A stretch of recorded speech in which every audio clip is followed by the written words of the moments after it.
冇了解保羅講啲咩。點解咧？因為喺保羅嘅書信裏邊咧，呢啲講法係專有嘅講法，係有特別嘅意思，唔係普通嘅意思。佢講嘅肉性唔係肉性，佢講嘅精神唔係精神。哇，咁樣嘅，因為咁樣嘅需要澄清啊。所以而家要我哋欣賞教宗點樣細心幫助我哋澄清。但係開始講保羅之前咧，教宗覺得需要引用若望一書一段嘢，咁樣一切嘅嘢會好清楚。所以而家請讀念，慢慢讀，大聲讀。你們不要愛世界，也不要愛世界上的事。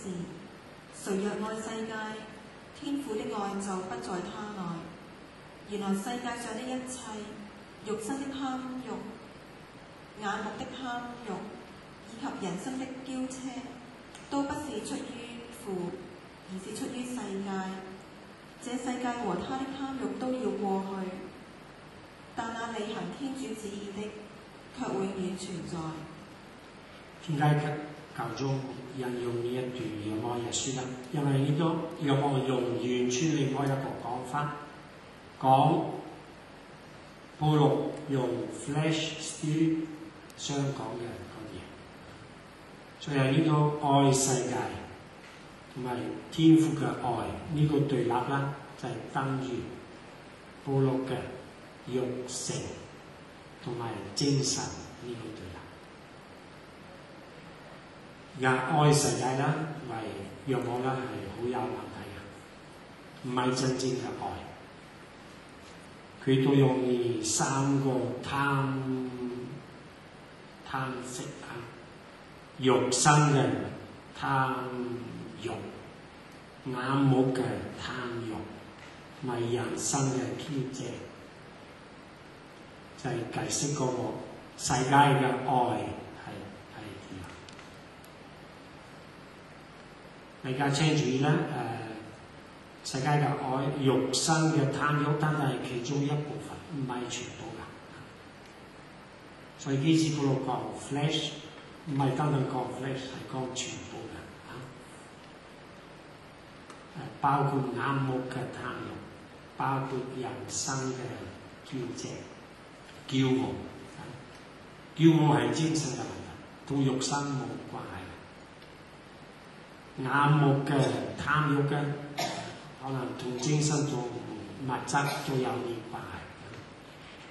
肉身嘅貪慾嘅，一定係指肉身嘅身體啊、物質嘅貪慾。所以而家我哋要面對嘅就係呢個對立，就係世界嘅愛同埋天父嘅愛，兩個完全矛盾嘅。邊度有世界嘅愛，嗰度冇天主嘅愛；邊度有天主嘅愛，嗰度冇世界嘅愛。當然係指世界嘅唔好嘅愛。好，而家我哋開始接觸保羅自己嘅嗰啲講法，係詩嗰度。我告訴你們若隨聖神的引導行事，就決不會去滿足本性的私慾。OK， 聽下呢度先。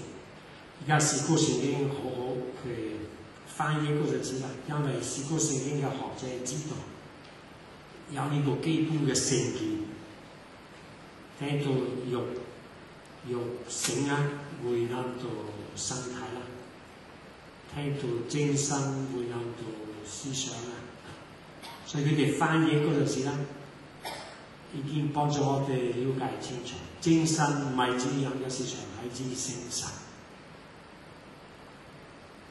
保羅講嘅精神係指聖神，同埋保羅講嘅而家呢個嘢做本性，遲啲啦佢哋會翻譯肉性係一樣嘅字 ，sarx 就係 flesh 就係肉性，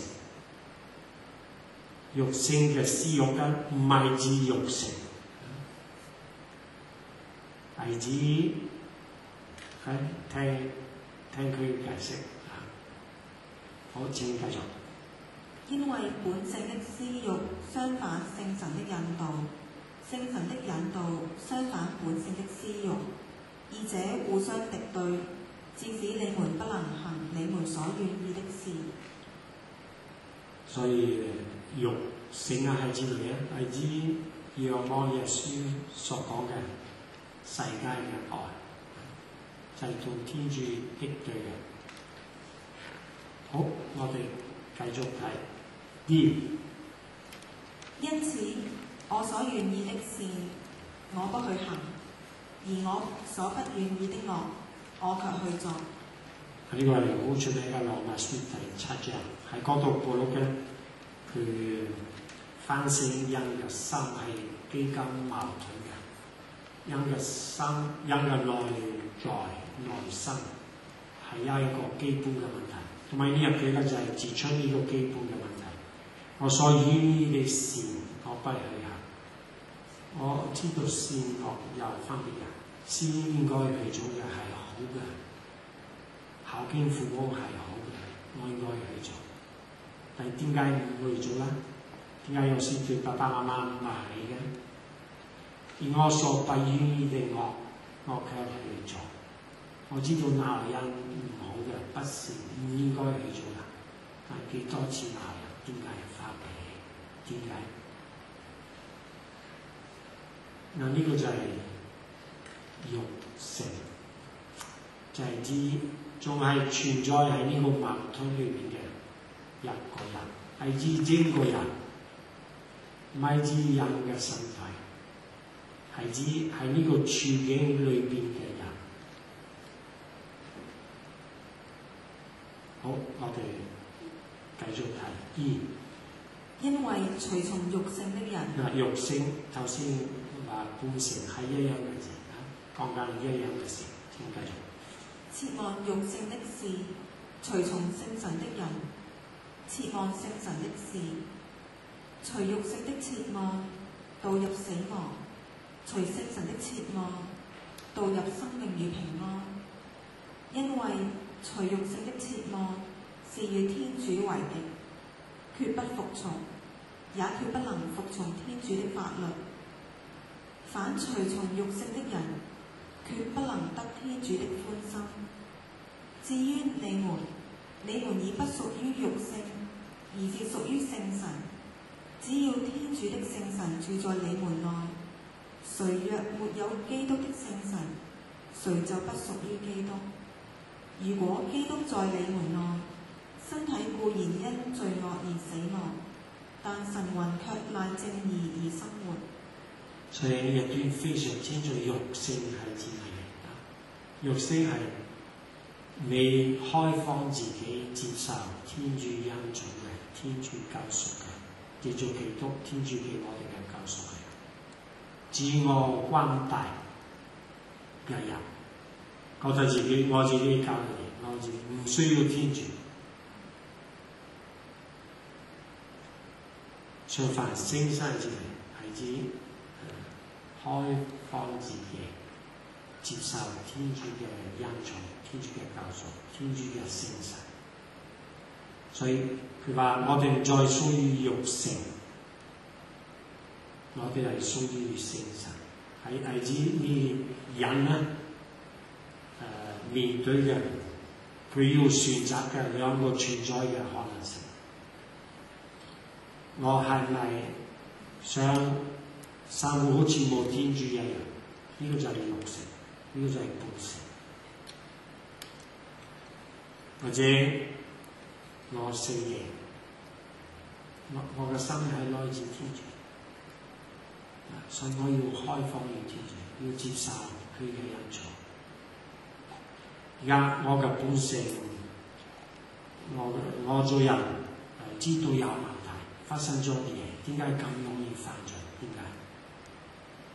而家面對呢個事實，我自己搞掂，或者我開放自己，請天主嚟拯救我。所以肉性係咪咧？係仲係生活原罪裏邊嘅人，